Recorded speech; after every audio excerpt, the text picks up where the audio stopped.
Pero de Arena Primavera. Bueno, Arena Primavera es un proyecto de aproximadamente 80 millones de dólares. Nosotros estamos esperando poder hacer el primer año unos 60 o 70 eventos, atraer más o menos 625.000 personas. Es un proyecto ¿Qué que capacidad tiene? 16.500 personas, Es más grande. más grande que el Movistar Arena. Y lo que queremos hacer es poder aportarle al desarrollo del entretenimiento de Medellín. Esa es nuestra verdadera apuesta. Nosotros creemos que Medellín tiene unas dinámicas muy interesantes eh, que la han posicionado a nivel global, gracias a los artistas, también gracias al trabajo que se ha hecho alrededor del turismo, y tiene unas condiciones muy particulares para recibir esta infraestructura. Porque una de las razones también por las cuales nos fuimos para el sur es porque estamos conectando el eje cafetero. Entonces ya con las vías que ya entran en operación, pues Manizales, Cartago, Pereira y hasta Armenia quedan muy cerca. Entonces la entrada al sur, la entrada a Medellín de esas ciudades, pues es justamente Sí. la Estrella y Sabaneta. Eh, y es un proyecto que esperamos que le deje a todo el Valle de Aburrá más o menos un impacto de Producto Interno Bruto adicional de unos 80 millones de dólares al año en todo lo que es turismo, transporte, gastronomía, hotelería. Nosotros esperamos que eso se genere. Y a pesar de ser un proyecto 100% privado, hemos estado muy activos con todo lo que es los municipios del Valle de Aburrá. Estuvimos en el Consejo, obviamente, de Sabaneta, en el Consejo de Medellín, abriendo la puerta.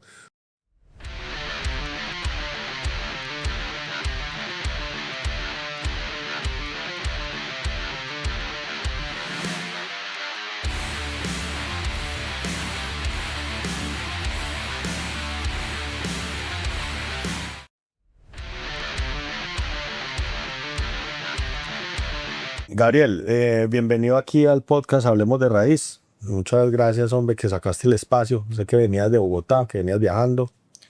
Pues la idea es que nos contés hoy un poco quién sos, en qué Sí. estás, qué proyecto estás. Entonces, si quieres, arranquemos y te presentas. Muchas gracias, Lucas. Bueno, yo ahorita soy el director de estrategia de un grupo que es puntualmente Tu Boleta, Movistar Arena, Arena Primavera, una empresa que hicimos el año pasado con una fusión con Breakfast Club, que son los emprendedores de aquí de Medellín, creadores de la Solar, Rituales, Core, y que han trabajado muchísimo por el desarrollo del entretenimiento en la ciudad. Hicimos una fusión el año pasado, fusionamos Breakfast Club con una empresa que nosotros teníamos también, que se llama TVL Live, que estaba encargada de también traer contenido al ecosistema. Ahorita les cuento un poquito de eso. Creamos Breakfast Live. Tú eres socio de Sí, todas estas compañías. sí, pues es una empresa familiar. Es una empresa familiar. La fundaron mi tío y mi padre. Y desde chiquito, cuando me regañaban, me mandaban a vender boletas a Tower Records en Andino. Contanos esa historia, cómo, o sea, quién es tu tío, tu padre, cómo arranca esa compañía. Muy bien, muy bien, muy bien. Eh, pues el que se trajo la idea es Eduardo Lea, quien es mi tío. Él arrancó con Tu Boleta en el año 2000, más o menos en el 98, empezó con esa idea, ¿sí? De crear un sistema para boletería. Y él había tenido una experiencia en Estados Unidos en donde había tenido una interacción con un sistema de boletería y se trajo la idea, pero pues realmente al comienzo fue muy difícil porque nadie le copiaba la idea. Y ¿Que la idea era cuál? Tu Específico. Boleta.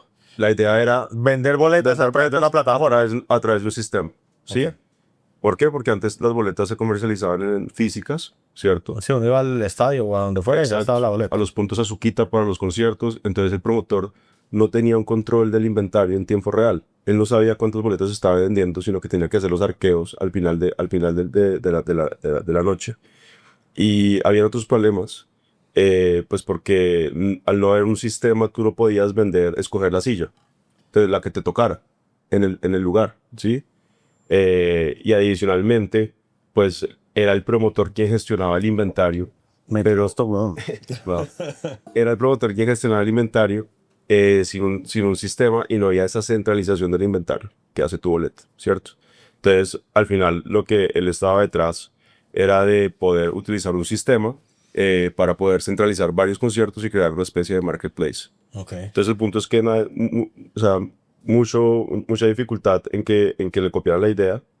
Y al final le comenta esa idea a mi papá, que es el esposo de la hermana de mi tío. Sí. O sea, no son hermanos, sino que son cuñados.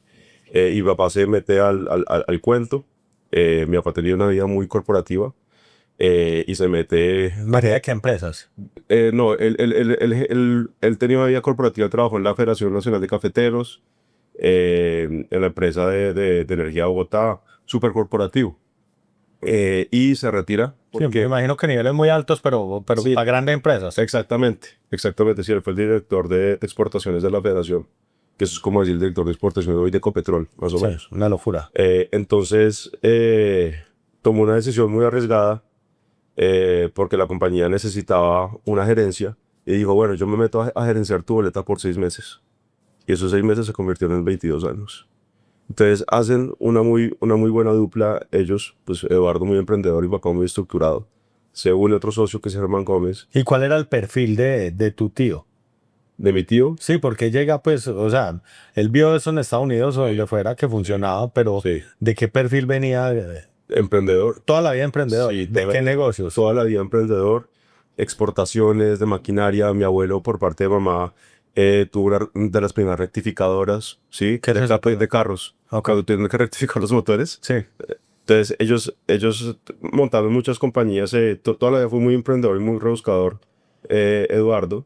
Él se va para Estados Unidos a estudiar y allá se queda un tiempo, un buen tiempo, y se trae esa idea para implementarla en Colombia. Y nuevamente, te repito, con mucha dificultad. O sea, tu tío materno el emprendedor y tu papá era la estructura, el que conocía cómo Exactamente. funcionaban las empresas y demás. Exactamente.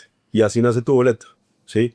Entonces tu boleta empieza a crecer los primeros años. ¿Quién le apuesta por, o sea, ¿sabes quién fue el primero que dice, bueno, hagamos el ensayo? Mi papá. No, no, no, no, no. Ah, No, no, usted, esa es la empresa. claro, no, claro. Alguien le tuvo que haber dicho, Claro, eso es muy bien interesante porque resulta que cuando ellos arrancan ese negocio no los conocían en la industria, pues es que no existían. ¿no es cierto?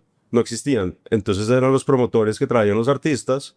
Ahí estaba Felipe Santos, Ricardo Leiva, promotores bueno, Ricardo Leiva todavía sigue activo, pero Felipe Santos ya no más. Y el primer concierto que comercializa Tu Boleta, si no estoy mal, fue en la Plaza de Toros, si no me acuerdo, creo que fue Fito Páez. Sí, puede estar equivocado, eso fue hace mucho tiempo. Y ahí se empiezan a empezar a generar un choque también con los principales actores del mercado, porque cambian la dinámica de negocio, ¿sí? Porque los promotores veían que ellos le estaban haciendo un favor a Tu Boleta y Tu Boleta veía que le estaba dando un muy buen servicio a los promotores. ¿Por qué? Porque Tu Boleta empezó a abrir puntos de venta y empezó a generar una capilaridad de puntos de venta en donde las personas podían ir a comprar las boletas de una forma más fácil, ahorrarse tiempos en desplazamiento, centralizar el inventario, tener los reportes, todo eso, pero pues para eso tocaba pagar. Espérate, yo soy muy mal usuario de conciertos Sí. y nunca compro algo. Nunca Siempre lo compro algo. Estos son los que se va el fin de semana para la finca. No, y cuando voy a algo, siempre hay alguien que compra. Sí, ya. Cuando tu boleta arrancas con sitios físicos donde, Sí. o sea, esa capilaridad la logra montando tu boleta en un centro comercial. Arrancamos en los Cocoricos. Y sea un convenio con Jujuy. Hicimos un convenio con Cocorico. Después contado de Todos los cocoricos. varios, los más estratégicos. Los más estratégicos. Y el speech de ellos era que les llevaban tráfico a Cocorico. Pues porque... O sea, lo que ganaba era tráfico simplemente. Exactamente. No cobraban un peaje. Ellos trataban de hacer eso, pero muy hábilmente se les convenció a ellos de que les traíamos tráfico y que pues si una persona entraba a un Cocorico, pues lo mismo que se tomaba una Coca-Cola. Entonces, y eso fue cierto. Eso es cierto porque pues para un concierto, antes cuando no estaba el mundo digital, pues las personas iban allá y hacían las filas, y eran filas largas y se demoraban tiempo, había tráfico. Entonces ellos se pagaron de ahí para tener ese tema. Entonces, volviendo al tema un poquito, esa fricción con los promotores después se fue solucionando porque realmente se vio muchísimo el valor agregado de tu boleta. Pero no, ¿cuál es la fricción? La fricción es que el promotor decía, este man me cobra un peaje por vender la boleta y yo ya vendía la boleta igual. Exactamente. Es eso. Sí. Ahora, el valor agregado es que se dio cuenta que le dejaron de robar, Ajá. que no les aparecían las boletas y Sí, que todo el tiempo sabía que estaba vendiendo en tiempo real. De acuerdo. Y que al final, cuando hay una mayor capilaridad de una red de distribución, tú puedes llegar a más clientes. Sí, que eso también es súper importante. Y adicionalmente tu boleta empieza a coger un nombre donde ya las personas cuando piensan en entretenimiento piensan en tu boleta y van a buscar allá sus espectáculos. Y detrás de los conciertos llegaron los teatros, ¿cierto? Y detrás de los teatros llegó el fútbol. Entonces empezamos, el primer equipo que comercializamos fue el Santa Fe. Yo hoy todavía es cliente. Entonces se le dio como esa vuelta y esa formalización al sector del entretenimiento desde la tecnología. Y el negocio es que un peaje. El negocio de tu boleta... Pues ustedes cobran un fee por cada boleta que venden. Sí. ¿Se la cobran a Santa Fe o al artista? No, eso la cobramos a la persona. En ese momento se cobra un sobrecargo sobre la boleta, que es el sobrecargo.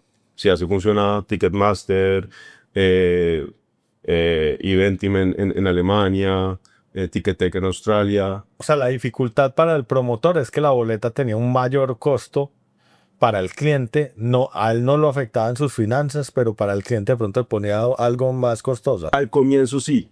Al comienzo sí se le cobraba un porcentaje al promotor de la boleta. Okay. Y eso fue evolucionando, siguiendo tendencias en el mundo, pues porque realmente esas tendencias de pricing vienen de Estados Unidos. Y se llega ya, es el booking fee donde ya no se le cobra nada al promotor o muy poquito. Y ya se ¿Y el fee es una tarifa estándar o No, depende de cada evento? Depende de cada evento, es un porcentaje de la boleta. O sea, parte de la negociación, hoy yo voy a traer un concierto como promotor, me voy a sentar con tu boleta y vamos a definir qué es el fee que se le va a cobrar al artista. Correcto, así es. Okay. Así es. Inicialmente arrancan con los Cocoricos y luego los Tower Records, ¿era? Sí. Hoy, ¿cómo funciona eso? Hoy tenemos muy pocos puntos de venta físicos. Ya no hay valor ahí. Solamente para el segmento del fútbol, que tenemos algunos puntos específicos, pero pues realmente lo que pasó después de la pandemia, que es un capítulo bien bravo de la historia de la compañía, es que vino la digitalización y nosotros en pandemia nos dimos cuenta que podemos operar sin puntos de venta. ¿Sí? Entonces ya todo lo hacemos a través de la página web, todos los pagos son digitales, la boleta la mandamos por blockchain a través de un aplicativo, entonces hay más seguridad y pues eso también implica, digamos, que unos ahorros importantes en costos de operación que hemos tenido esa liquidez para invertir nuevamente en tecnología y en otro tipo de prioridades que tiene la compañía. ¿Tu cargo de tu boleta es cuál, Gabriel? No, en el grupo, sí. Nosotros, entonces, acuérdate que arrancamos por tu boleta. Por tu boleta. Tu tío y tu padre. Exactamente. Entonces, bueno, un poquito así. En el año 2015, nosotros, después de 3 años estructurando un proyecto, sale la app de Movistar Arena, ¿sí? En el año 2012, Juan Manuel Santos sancionó la ley de APPs, de alianza público-privadas. Y antes nosotros habíamos visto que muchos artistas no se presentaban en Colombia, ¿sí? Sino que los artistas pasaban por avión. Toda América Latina y no paraban en Colombia. Entonces empezamos a preguntarnos seguridad, infraestructura, mercado, ¿por qué carajos Colombia no tiene el entretenimiento desarrollado? ¿Sí? ¿Cuáles son esas variables? Y son 17 años desde el nacimiento de la empresa hasta el 2015, ¿sí? Correcto. Entonces, pero esas preguntas ellos se las empezaron a preguntar mucho antes, más o menos como alrededor del año 2009. Listo. Y se hicieron los estudios y se le echó cabeza esa vuelta. Ya era el 2008, ya después de la seguridad democrática del presidente Uribe. Entonces la percepción de seguridad realmente no era un tema para los artistas, como que los artistas estaban más tranquilos con eso. Y lo que nos arrojaron las investigaciones es que las personas tenían una pésima experiencia a la hora de ir a conciertos. El consumidor final. Exacto. ¿Por qué? porque las personas iban a un lugar, un parque, en Bogotá, por lo general, les tocaba les tocaba coger un carro, tráfico, vaya parque difícil. Por otro lado, tenían el tema de la lluvia, ¿cierto? Llegaban allá, eso era un barrizal. Sí, Sí. no había bandos, me imagino. Los baños de esos portátiles que para las mujeres es un tema muy, muy complicado, incómodo. muy incómodo. Y adicionalmente vos ibas allá, escuchabas mal, veías mal y no te podías tomar una cerveza ni una hamburguesa. O sea, la experiencia y estás pagando 500.000 pesos, ¿sí? Entonces, vimos que había una mala experiencia. Y al haber una mala experiencia donde no hay percepción de valor, pues simplemente el mercado pues, no existe. Y por otro lado, los promotores les costaba mucha plata producir los conciertos. ¿Por qué? Porque cuando vos vas a hacer un concierto en un parque, tienes que llevar la tarima, las vallas, la logística se te agranda, los baños portátiles, la producción te cuesta llevarla, ¿sí? Entonces hay una cantidad de factores que le hacen más costoso producir el evento al promotor, que es la persona que trae el evento. Espérate a ver si entiendo bien. Entonces está el artista, o es el cantante. Correcto. O el artista. Sí. Hay un promotor que es el que hace la apuesta económica. ¿De qué apuesta? ¿Qué O sea, el billete? ese promotor es el que va y le dice al artista, yo lo quiero llevar a Colombia. El artista le dice, ir a Colombia vale $5 millones. Sí. Me imagino que firma un contrato y Sí. le paga los $5 millones. Anticipo y el resto, pues la forma de pago negociada. Ajá. Y este promotor entonces, primero firma al artista, Sí. luego arranca un proceso de promoción, Sí. tiene que montar una infraestructura para que ese concierto se lleve a cabo. Sí. Y a ustedes los llama como herramienta tecnológica para vender esas boletas. Correcto, para comercializarlo. Y entonces, el del riesgo grande es el promotor, claramente. Sí. El artista va en coche, Sí. solo canta y lleva pues, su show. Sí. Y ustedes simplemente son la plataforma. O sea, ahí tu boleta hasta ese punto es simplemente una plataforma de distribución tecnológica. Correcto, con una particularidad, que nosotros guardamos la plata de la gente. Ustedes actúan como fiduciaria. Exactamente. Tu boleta se ha caracterizado, y en Colombia hay unos casos muy importantes de eventos con otras tiqueteras que simplemente se cancelan y no le responden la plata a la gente. Entonces te hago una pregunta. Tu boleta cuando empieza a trabajar con promotores, obviamente que la liquidez pues, es relevante, ¿cierto? Pero las posiciones de riesgo a la hora de ir a hacer un anticipo, si bien es el negocio del promotor, nosotros siempre tenemos la cara contra el cliente. Pero te tengo una duda. Yo como promotor voy y contrato al artista. El artista me pide un anticipo. Y me debe pedir unas platas para mover una infraestructura mínima que debe ser parte de su show. Sí, Eso es patrimonio mío. sí.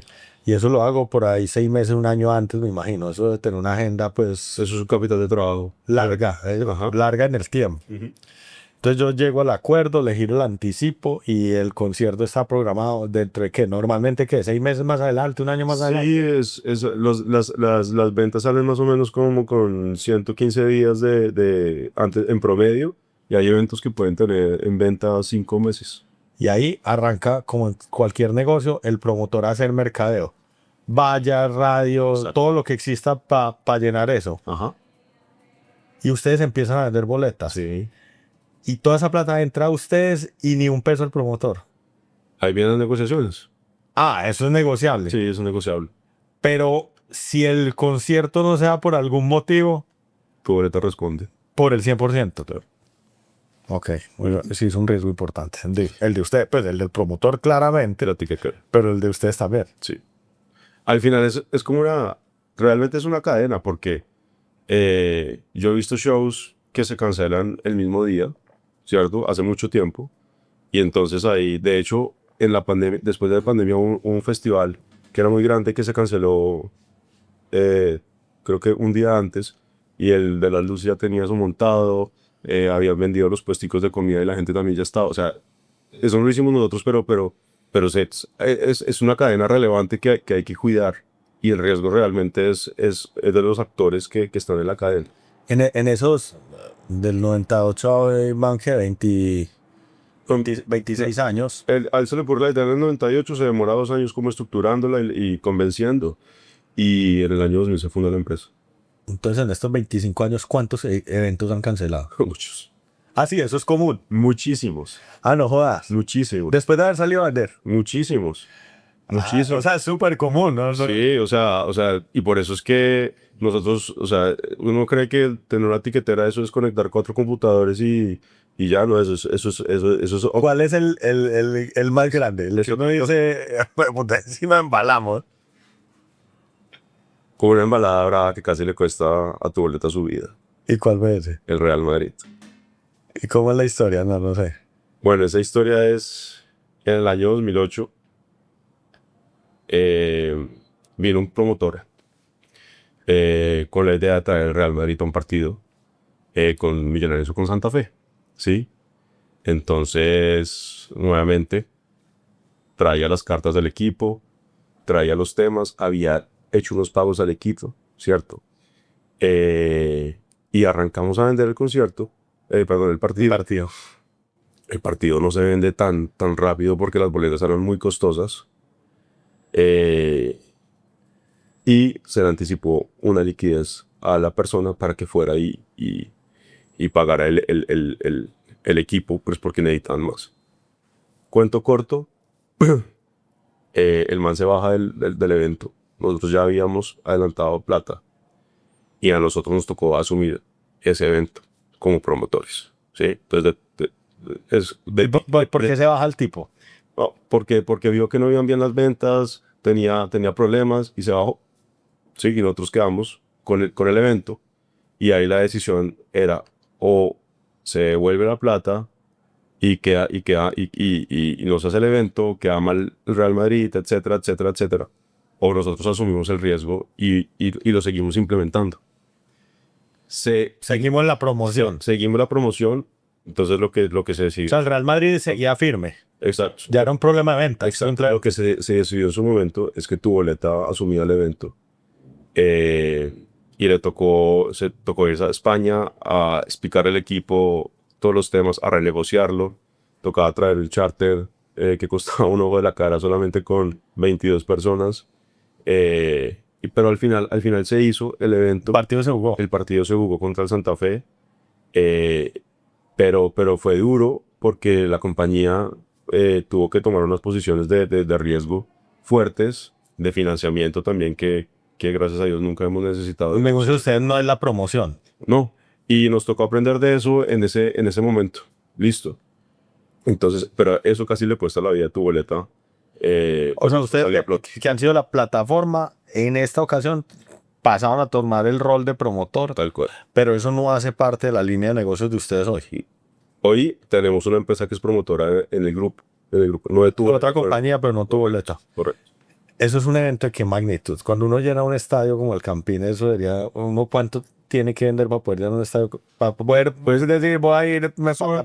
Sí, son un campín, por ejemplo, puedes tener unas 40.000 personas y ponle que el precio promedio de la boleta de un estadio que es más costoso puede estar incluso cercano a los 400.000 pesos. 16.000 millones. Sí. Y traer un equipo como el Real Madrid vale cuánto. Ahorita, Pues un número rapado. los precios de hoy yo creo que debe estar por ahí los 2 o 3 millones de dólares. Bueno, ahí ya se fue un pedazo grande. Toca, como la capacidad es limitada, toca poner las boletas caras. Caras. Ujú. Así es. Así es. En tu boleto, en esos 25 años, ¿cuáles han sido como los grandes hitos? Ya me has dicho varios. Me has Sí. dicho pues cuando lo fundaron, ese primer concierto, Sí. que yo creo que fue el que les abrió las puertas. Sí. Dentro de estos errores, digamos, o de estas situaciones difíciles, la del Real Madrid, Sí. ¿qué otra cosa transformó esa compañía? La pandemia con la digitalización. También. Yo creo que la apuesta sobre el fútbol fue muy relevante porque nos abrió otro mercado y eso implicó operar taquillas en los estadios, manejar esas barras que era tan difícil, meter la infraestructura a los estadios porque no tenían cableado para poder desplegar el internet. A la compañía le tocó hacer eso. Los estadios tienen una ventaja y es que es esa periodicidad del fútbol. Sí, O sea, eso es facturación continua y pero es una boleta muy barata. Es una boleta de muy bajo costo. ¿No es cierto? Y cada vez que tú le cobras un porcentaje más al hincha, le duele mucho en el bolsillo y reclama el equipo. ¿Cuánto cobra uno, por ejemplo, por boleta de fútbol al hincha en promedio? Eso depende mucho, ha cambiado mucho el esquema de negociación, pero más o menos un 6 o 7%. 6-7% de una boleta de, ¿qué? $50,000. Pero sí, puede ser. Pero el ATP del fútbol es mucho más barato. El ATP del fútbol debe estar más o menos en los 20 y pico mil de pesos. Cuando tú haces lo que se vende, ¿no? Sí, sí, sí. Ahorita deberíamos hablar del entretenimiento alrededor del fútbol, que es bien interesante. Ok. Entonces sí, yo creo que esos hitos son bien relevantes. Haber comercializado el Festival Iberoamericano de Teatro de Bogotá. El festival ¿Ese arranca cuándo? el festival... Uf, es que vos me estás haciendo unas preguntas de muy atrás. El festival lo fundó Fanny Mickey. ¿Se acuerda de ella? Sí, En paz sí. descanse, doña Fanny. Pero es una locura porque esta señora traía yo no sé cuántas compañías, cuántas funciones, diferentes escenarios. O sea, la logística de operar de operar la venta, la comercialización de los estadios y de los teatros en ese festival era muy complejo. O sea, tú montas todas las configuraciones, haz que la cartelera se vea bien para que sea algo intuitivo para que la persona pueda comprar, maneja el tema de abonos, reclamaciones, que la gente encuentre su silla a la hora, cancelaciones de funciones porque no llegó un contenedor con los disfraces de los artistas. Entonces todo eso era bien complejo. Yo creo que operar el Festival Iberoamericano de Teatro, que desafortunadamente ya vamos un par de años que no se ha hecho, fue yo creo que muy importante para la compañía porque además que el Festival Iberoamericano de Teatro se convirtió como en ese referente cultural que tenía Bogotá. Bogotá no tiene un carnaval, sí hacen eventos de Rock al Parque, etcétera, etcétera, pero Bogotá no tiene una semana cultural, quizás la Feria del Libro, como si están en otras ciudades. O sea, Medellín tiene su Feria de las Flores, la Feria de Cali, el Carnaval de Barranquilla, el Carnaval de Negros y Blancos, pero Bogotá no tiene eso. Y yo creo que el Festival de Teatro en su momento se llegó a posicionar como esa semana de traer turistas a Bogotá y era súper relevante. Ariel, el evento más grande que han manejado. Pues más grande, yo creo que en operación puede ser el Festival Iberoamericano de Teatro. Ok, ese es como el Porque más es que completo de era todo. una semana y media en donde tú tenías rodando funciones de teatro en simultáneo. O sea, era una operación Muy compleja. muy compleja. Muy compleja. Muy compleja. En temas de tamaño, yo creo que podríamos hablar, no sé, han habido varios artistas que han comercializado la compañía. Nosotros hacemos la venta, la boletería para la Selección Colombia cuando juega las eliminatorias, que eso también son buenos recaudos. No sé si te podría decir esos. 2008 me estabas contando ahora una historia entre los hitos. Empieza una conversación filosófica sobre por qué los conciertos los grandes conciertos no suceden en el país. Sí, sí, sí, sí. Y me dices, había un tema de seguridad que me Sí. dura con la seguridad democrática de Álvaro Uribe. Sí, Ese deje de ser el temor y sí, ya viene un tema de costos e infraestructura sí, y servicio al cliente. sí, Y me ibas a contar que eso da la pivoteada o los permite empezar a pensar en algo con Juan Manuel Santos, que son las asociaciones público-privadas, y ahí paraste, ahí me ibas a contar sí. ¿cómo es que se llama esto? Movistar Arena. Entonces las APPs, sale la ley, no, se me fue el número ahorita, de la ley, la 1508 creo que es, del 2012, que es la que sanciona el presidente Santos, en donde se despliega el marco normativo para que los privados le puedan proponer negocios al público, a las instituciones. Y a su vez, las instituciones públicas pueden proponerle a los privados negocios. Y resulta que cuando uno va y mira, los activos más premium, por lo general, en una ciudad, son del gobierno. Muchas veces. Sí. ¿Sí? Entonces, después de haber hecho mucho análisis de por qué los conciertos no funcionaban en Colombia y por qué el mercado estaba como tan estancado, se decide pues realmente eso fue un capricho de Eduardo y de mi papá, de ir a construir una arena, un escenario apto para conciertos en Bogotá. Y ellos empiezan a mirar terrenos y volteé. Yo me acuerdo que yo los veía con mapas y en el carro y busqué por aquí, que busco por allá.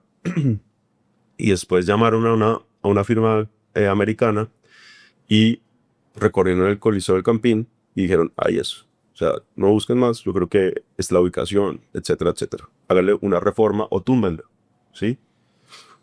Y justamente ahí se aprovecha el marco de la ley APP para poder para poder proponerle al Instituto de Recreación y Deporte, que es el INDER, como el INDER aquí de Medellín, que se recogiera ese viejo coliseo y se le hiciera una renovación.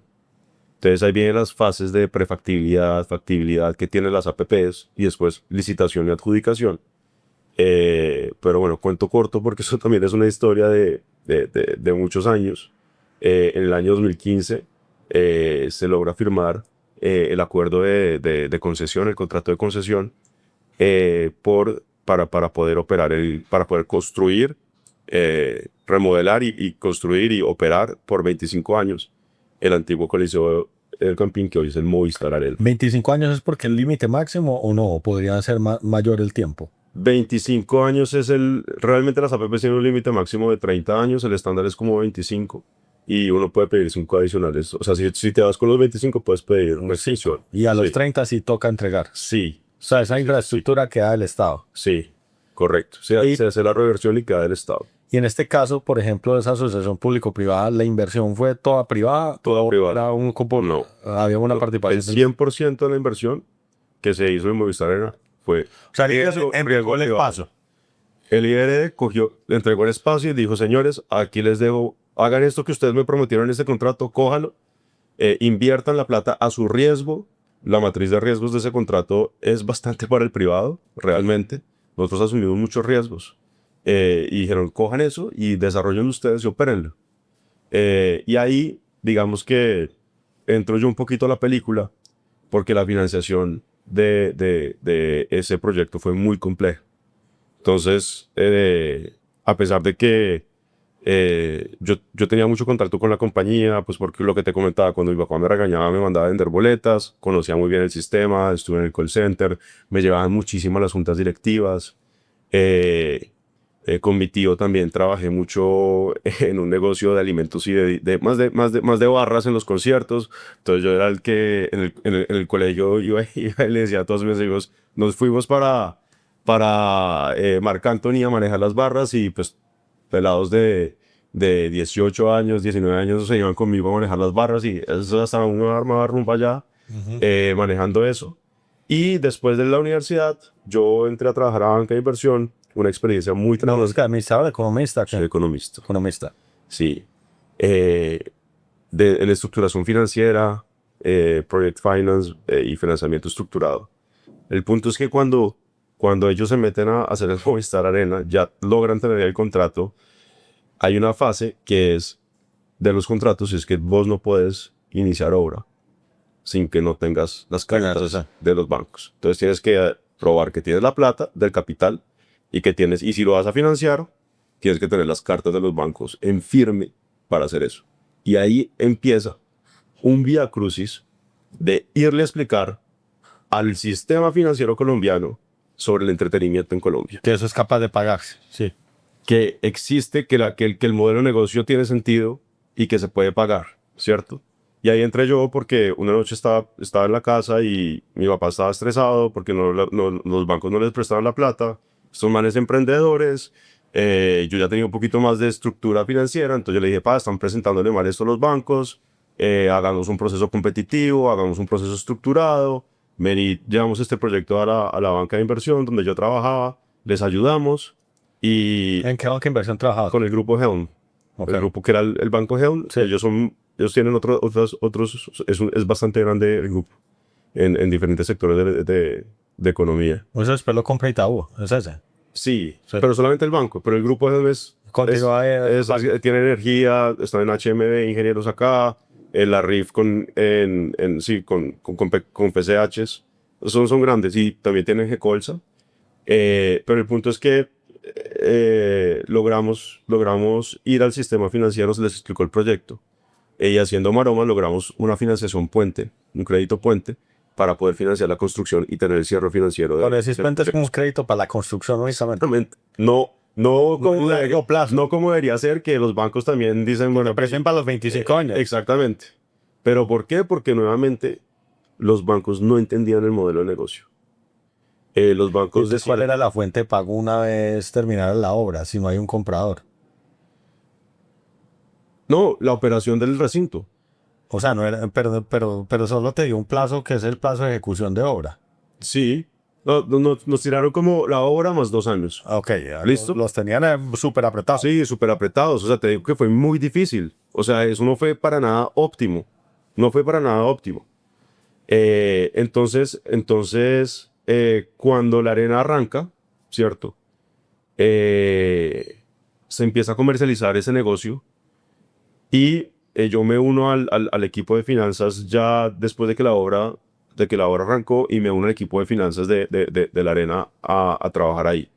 Y lo que se decidió en su momento fue que después de que ya se entró en operación y ya se tenía un roster ya grande de conciertos, ya Movistar había entrado con el patrocinio a largo plazo, del nombre, eso es toda una línea de negocio.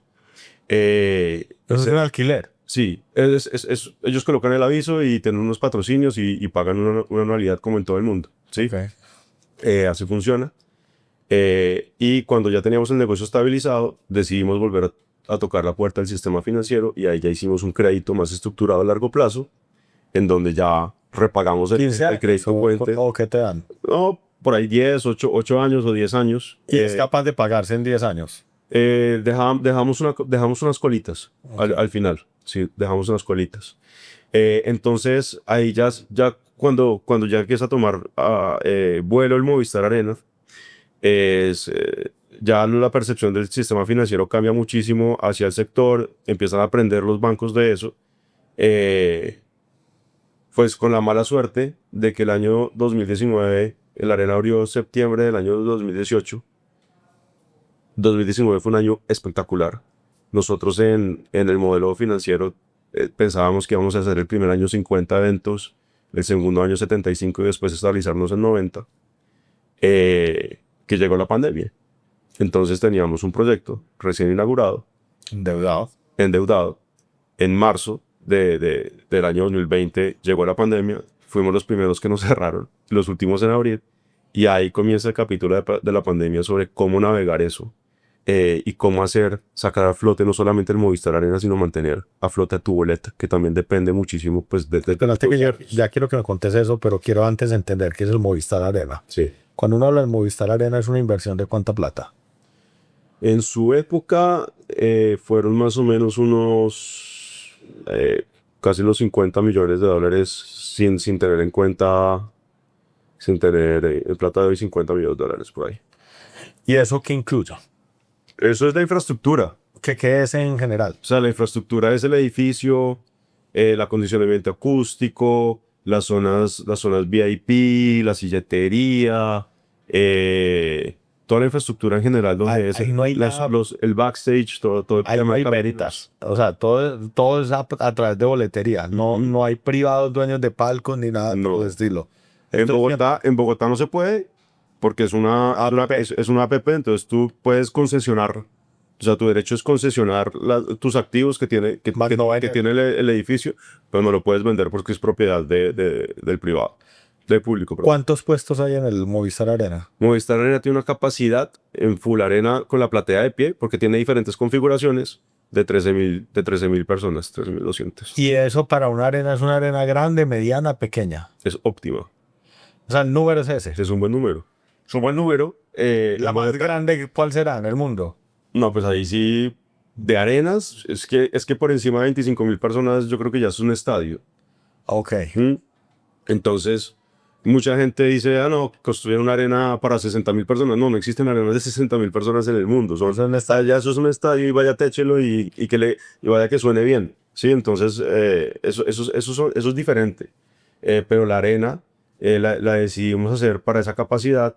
Primero existía una restricción en términos de infraestructura del antiguo Coliseo, que eso fue una obra de ingeniería bien Es compleja. una repotenciación. Es una O repotencia. sea, usted no demolió el edificio. No, sí se demolió bastante, pero se utilizó casi que el cascarón. Ok. Y se creó un edificio envolvente alrededor, donde están todas las áreas comerciales.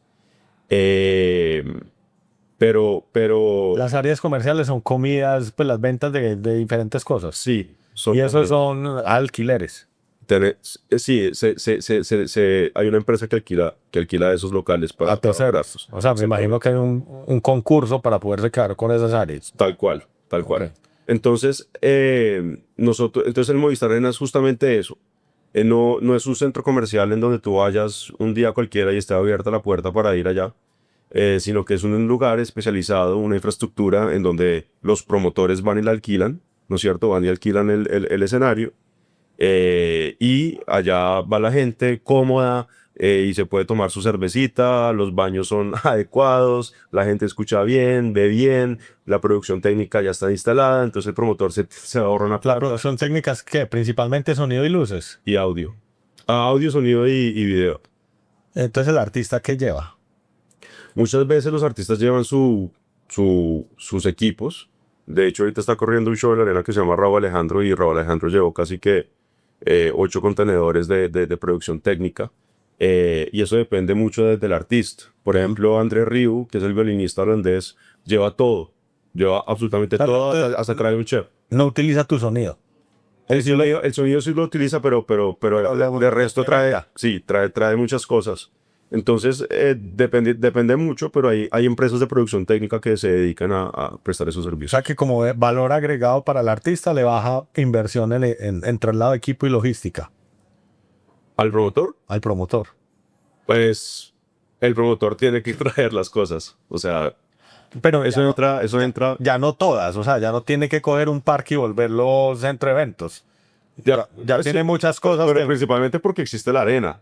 Sí, no, sí, de acuerdo, o sea, ese es el valor agregado de la arena para el promotor. sí, Que ya hay una infraestructura, ya están los baños, ya están los sonidos, ya hay unas luces, De hay acuerdo. controles de seguridad y demás. de acuerdo. ¿Cuántos eventos están haciendo al año? 130 haremos este año. Y eso Más o menos 1 millón de personas. Eso es un tema comercial. O sea, podrías vender todas las noches.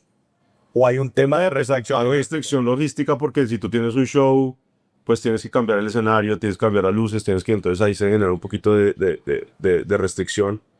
Ahí la arena tiene una ventaja y es que tiene la parrilla técnica.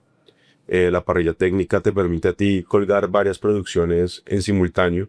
Entonces, cuelgas, si por ejemplo tienes 3 shows diferentes, cuelgas los 3 arriba y vas bajando uno y va quedando el otro. Entonces eso te permite eficiencia, pero sin embargo sí existe una restricción logística para operar varios shows seguidos. Al final eso tiene una capacidad de O peso. sea, yo puedo tener un show hoy y otro mañana distintos porque Sí. tengo esa parrilla. Sí, porque tenemos una parrilla técnica. De acuerdo. Y habrá artistas que su montaje es tan pesado que tragan todas las parrillas. Sabes que nunca hemos tenido ningún artista que no hayamos podido realizar porque no da la capacidad de peso. No. Ok. Eso realmente la parrilla del Movistar Arena puede soportar más o menos 100 toneladas y está sobredimensionada. La arena aquí de Medellín va a tener 120 capacidad, 120 toneladas. Hoy tienen 130 eventos año. Sí, ¿Desde qué magnitud de evento uno debería mirar un Movistar Arena? 3.000 personas. Desde 3000. Podemos hacer la platea, sí. Y se hace la platea. Ok. Correcto. Y el cobro es proporcional al número de personas. Pero en la negociación, el pero cobro es completamente proporcional. un evento de 3000 personas puede ser un evento en qué rango de inversión alquilar una arena. La platea, para alquilar la platea del Movistar Arena, solamente el recinto te está costando alrededor de 50, creo que está. Y cuando uno habla de voy a llenar la casa entera, Está por encima de los 200 millones de pesos ahorita. bueno, no es tan costoso. ¿De acuerdo? Pues cuando uno piensa que el Real Madrid valía 16.000 millones, el evento Claro, el Real Madrid toca llevarlo al estadio. al estadio, sí, 40 Al Movistar. Y hay artistas que por su costo no se pueden presentar en la arena, sino que tienen que ir a buscar un estadio. En Bogotá hay un recinto que se llama el Coliseo MedPlus, que está ubicado a las afueras de Bogotá para 20.000 personas. Y allá, por lo general, los promotores llevan artistas que digamos que tienen una garantía muy alta en donde ya el cierre financiero del concierto no queda a dar con 13.000 personas de capacidad que tiene el Movistar Arena. ¿Cómo navegaste la pandemia? Todo se te cayó y estabas full de... Todo se nos cayó, es que ¿Qué nivel de endeudamiento tenías? eso fue bien interesante, ¿no? O sea, por ¿Qué fortuna, tanto fue? por fortuna, por ejemplo, tu boleta no tenía endeudamiento. No, pero El Movistar Arena sí tenía la deuda que te comenté que levantamos después de que pudimos reperfilar el crédito cuente.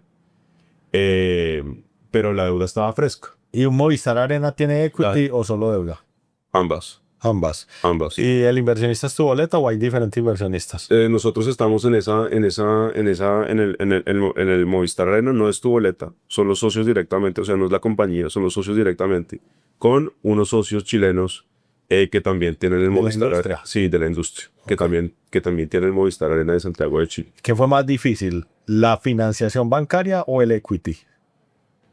La financiación bancaria. O sea, el equity para esas apuestas existe. Hoy hay gente interesada en ese tipo de productos. Sí, se existe el equity, pero existe porque el mercado ya está desarrollado, ¿sí me entiendes? O sea, incluso con la apuesta de Medellín, todavía es una apuesta, vamos a ver si el mercado responde, vamos a ver si la ciudad responde a la arena primavera. Nosotros estamos, pues, obviamente con la tranquilidad de que sí, pero igual el riesgo de mercado, eso no es como construir una carretera en donde si viene aquí, no sé, cualquier empresa de infraestructura del país y te dicen, no, es que vamos a construir una carretera y por ahí los estudios de tráfico dicen que van a pasar tantos carros y además el gobierno te cubre con vigencias futuras si te pasa algo, ¿no es cierto? Es diferente, aquí hay mucho riesgo de mercado. Aquí hay que vender los 90 eventos. Aquí hay que venderlos, hay que sería comercializar patrocinios, aquí hay que llevar, o sea, es un trabajo duro, eso es un trabajo duro de enamorar a los promotores, ¿no es cierto?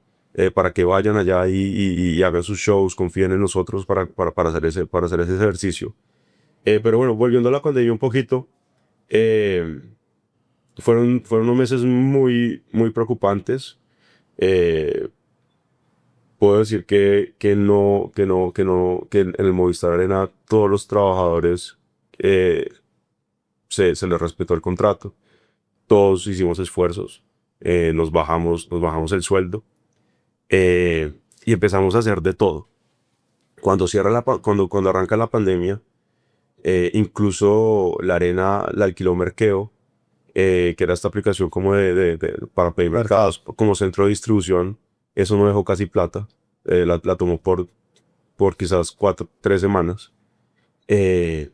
Después, cuando Claudia López empezó a hacer el piloto de cielos abiertos, escogió el Movistar Arena como una ubicación piloto de cielos abiertos y nosotros dijimos, bueno, aquí podemos hacer algo con la empresa de alimentos y bebidas, invitamos restaurantes, activamos por fuera. Y el día que íbamos a empezar, Claudia López dijo, no, todos los restaurantes pueden sacar sus terrazas y las pueden desplegar. Entonces perdimos el atractivo y fue otro golpe. Pensamos en utilizar las cocinas del Movistar Arena como dark kitchens también mientras estábamos en pandemia. Y fue un proceso de renegociar también con los patrocinadores. Y los bancos. Y el banco. El banco que nos ayudó aquí fue BBVA, que fue un banco que nos dio la mano. Nos recogió los intereses en créditos tasa cero, nos cambió completamente el perfil de amortización, nos dio el espaldarazo para salir de eso. Y como empezamos a salir a flote, es porque cuando sale la vacuna, yo me encuentro un post en Instagram de Biden, donde las principales empresas de eventos en Estados Unidos le mandan una carta a Biden diciéndoles que ellos ponían a disposición su experiencia manejando aglomeraciones, manejando público y adicionalmente su experiencia manejando recintos para vacunar a las personas. Y yo le dije a Luigi, que soy gerente del Movistar Arena y gran amigo de la casa, le dije, Luigi, ¿por qué no vamos a donde la alcaldesa y lo decimos que el Movistar Arena es el centro de vacunación de Bogotá?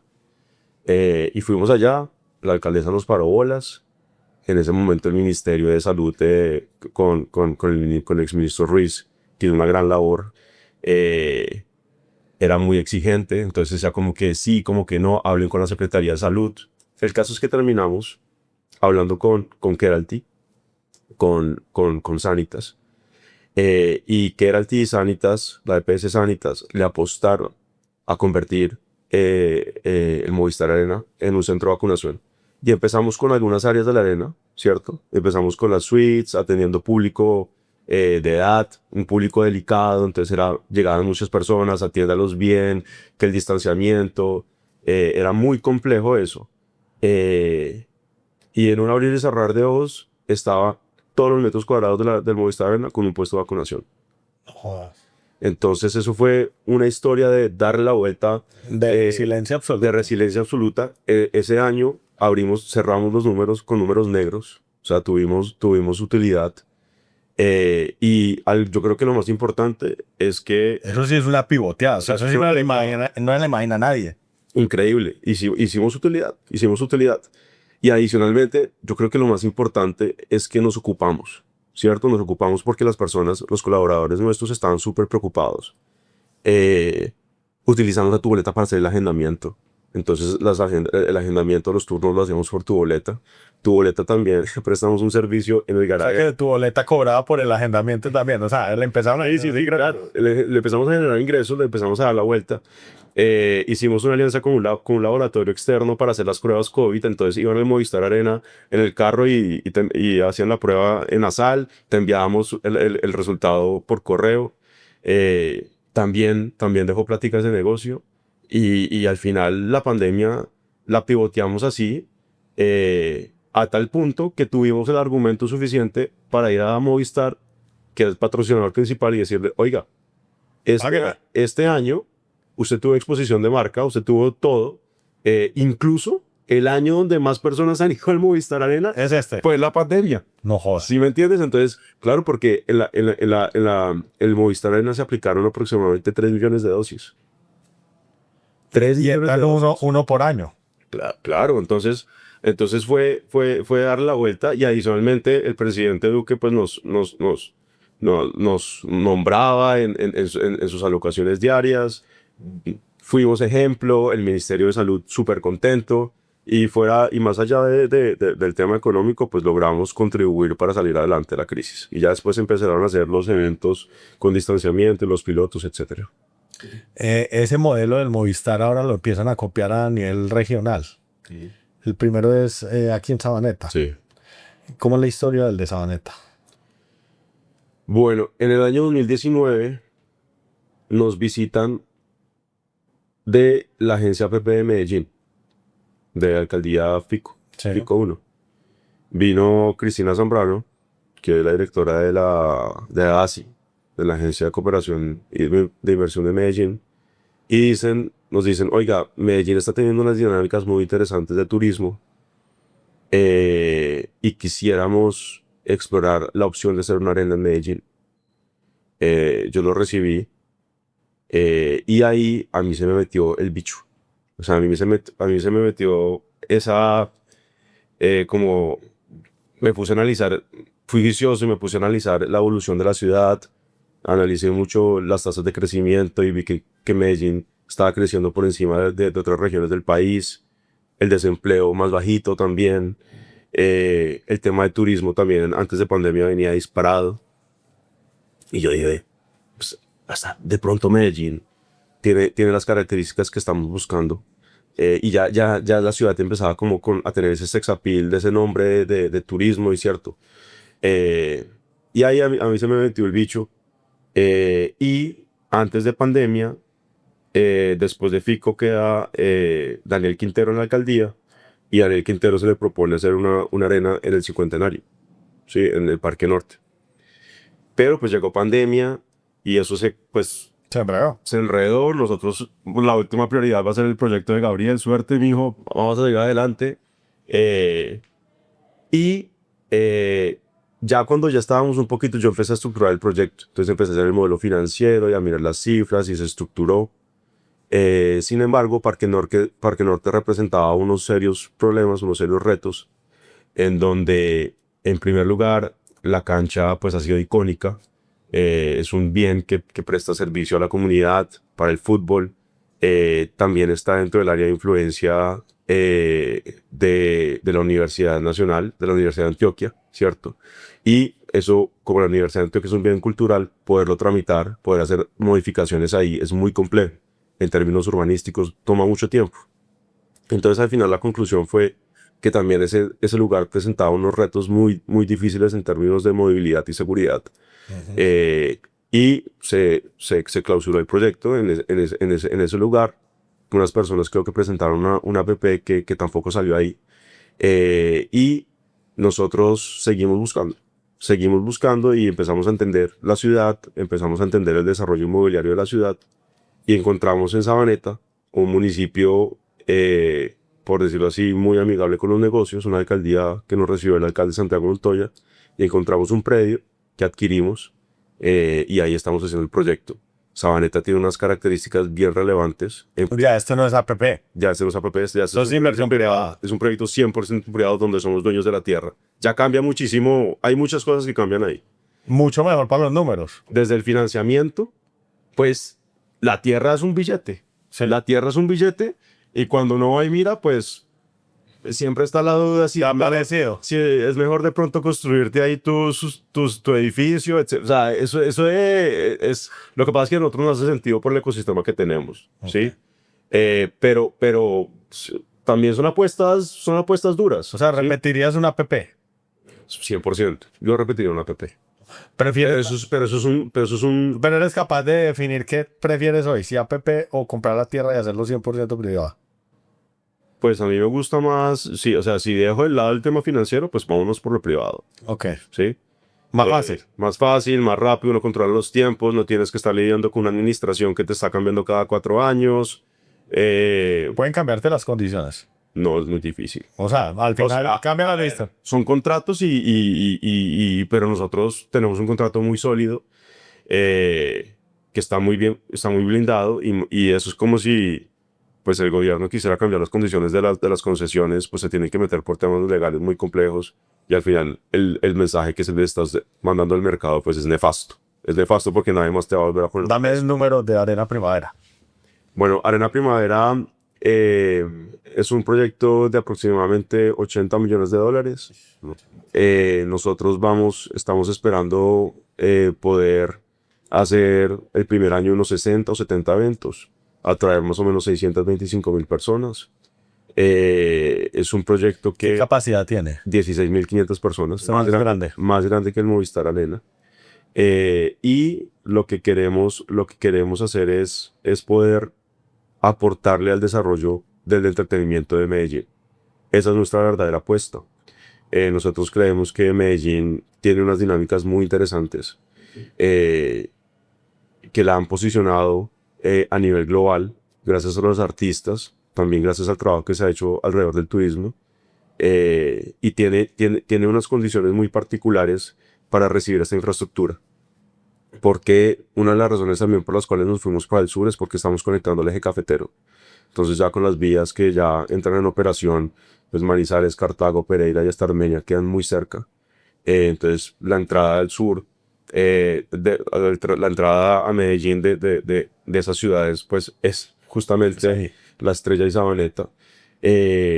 Y es un proyecto que esperamos que le deje a todo el Valle de Aburrá más o menos un impacto de Producto Interno Bruto adicional de unos $80 millones al año en todo lo que es turismo, transporte, gastronomía, hotelería. Nosotros esperamos que eso se genere, y a pesar de ser un proyecto 100% privado, hemos estado muy activos con todo lo que es los municipios del Valle de Aburrá. Estuvimos en el consejo, obviamente, de Sabaneta, en el consejo de Medellín, abriendo la puerta para que todo el valle se apropie esa infraestructura y podamos utilizarla entre todos para potenciar Medellín. Puntos fuertes encontradas en Sabaneta. O sea, me imagino que cuando hacías todo tu análisis empezaba a salir un montón de puntos fuertes en el municipio. ¿Qué te llamó tanto la atención de Sabaneta? Pues a ver, Sabaneta como tal, lo primero es que nos recibieron súper bien. O sea, el alcalde de Sabaneta nos dispuso, nos facilitó la vuelta.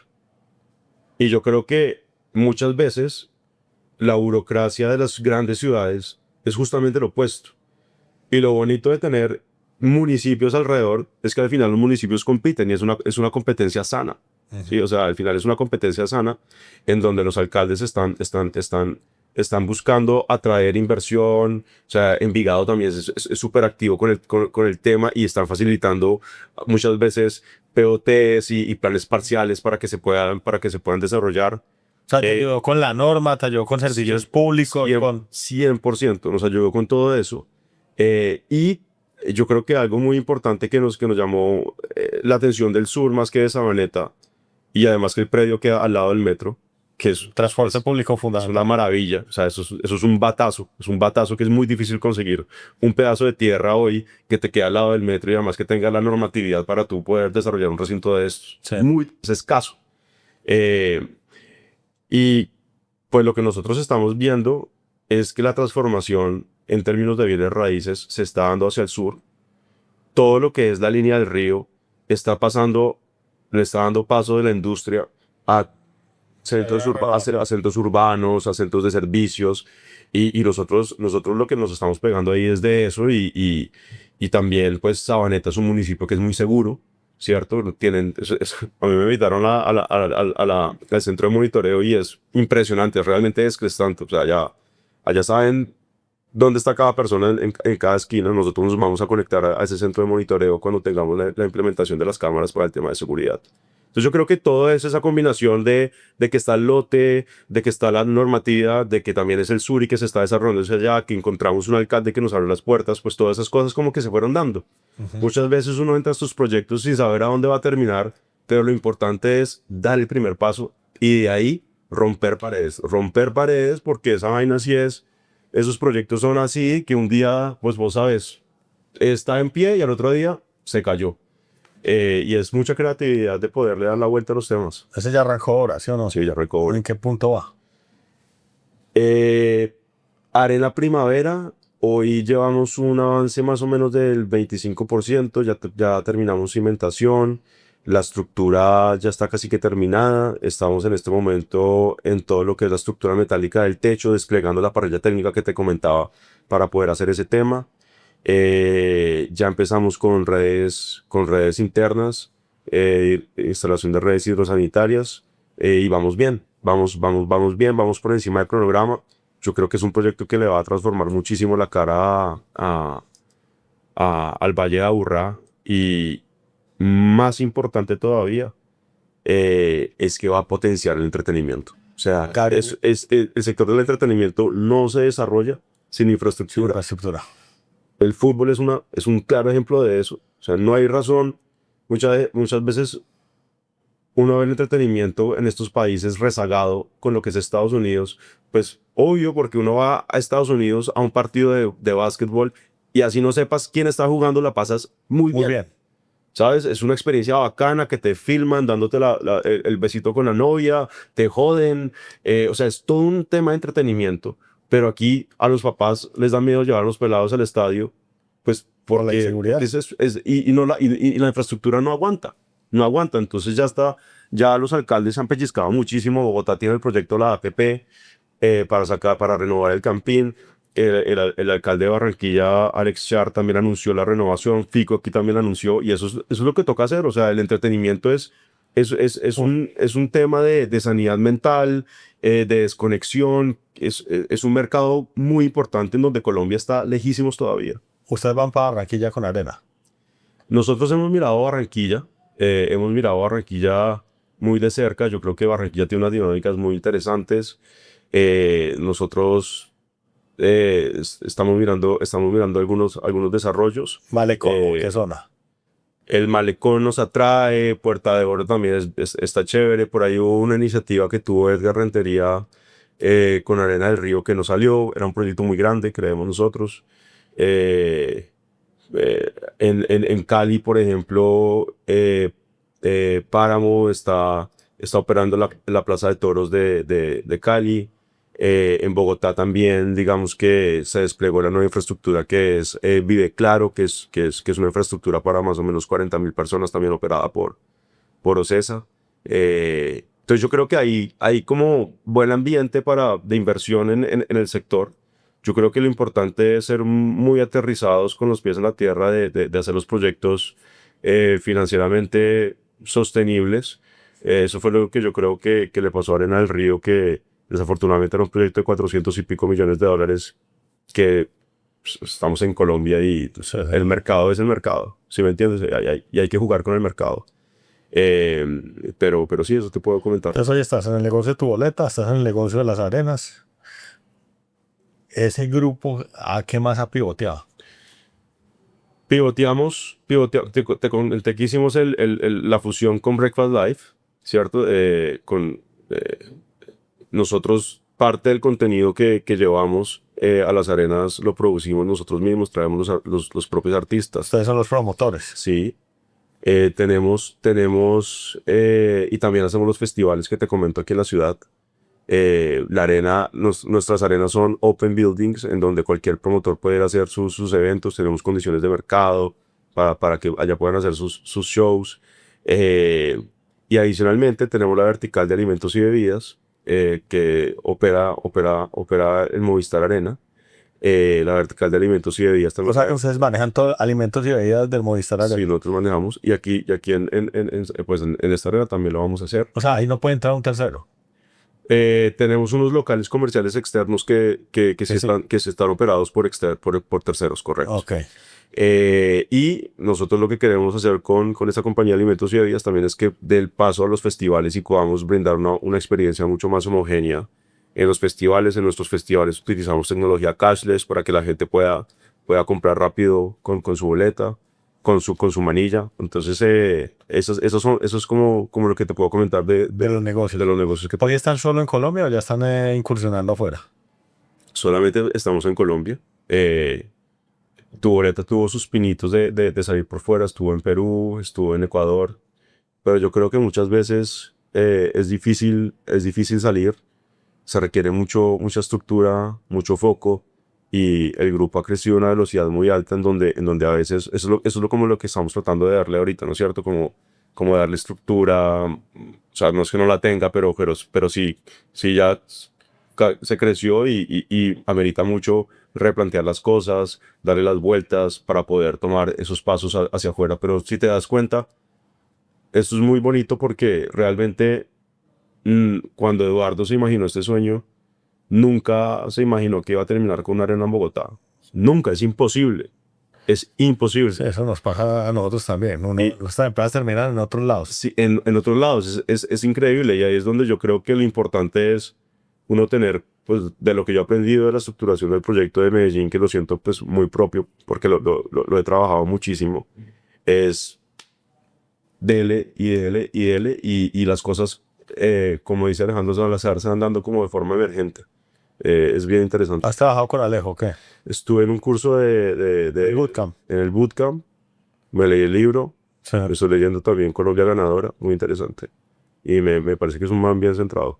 ¿De qué nos faltó hablar, Gabriel? Pues allá recorrimos pandemia, recorrimos Movistar Arena, Arena Primavera, Tu Boleta. Yo creo que nos faltó hablar un poquito de por qué el entretenimiento ha crecido, ¿sí? En Colombia. Sí. Movistar Arena, digamos que marca un hito en donde se mejora muchísimo la experiencia, pero adicional a eso, sin empresas y sin gente berraca que se le ponga la 10 a desarrollar el sector, esto no hubiera pasado. Y hay que mencionar que nuevamente las personas que montaron a Páramo, que también es una historia de emprendimiento súper interesante, ¿Qué hace Páramo? produce eventos. Son los del Estéreo Picnic, Cordillera, la historia de Breakfast Club, que fueron con los emprendedores de aquí de Medellín que nos fusionamos, que también crearon la Solar. Son personas que al final le apuestan a un sector que está en desarrollo, que toca crear las audiencias, que toca crear los conceptos de entretenimiento, de producto, con una particularidad, que Colombia antes del año 2011 tenía un marco regulatorio nefasto para el entretenimiento, porque el entretenimiento siempre fue visto como la niña fea de los ministerios, siempre fue visto como ese sector donde no hay crecimiento y tenía un marco regulatorio tributario muy, muy complejo. Primero, habían impuestos vigentes desde la guerra con el Perú al teatro.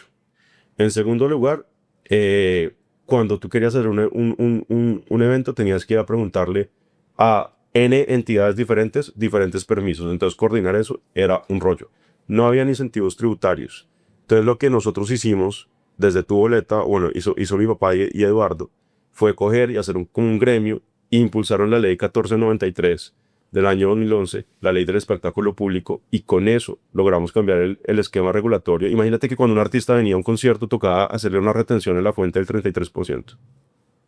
El artista te decía, No, me lo pagás, sí, total. me lo pagás. Se bajó al 8%. Entonces, se hizo un cambio regulatorio muy importante y todos estos empresarios que hayan tenido que construir la empresa con estas leyes jodidas, eso fue completamente liberador para ellos y ahí empezó a explotar.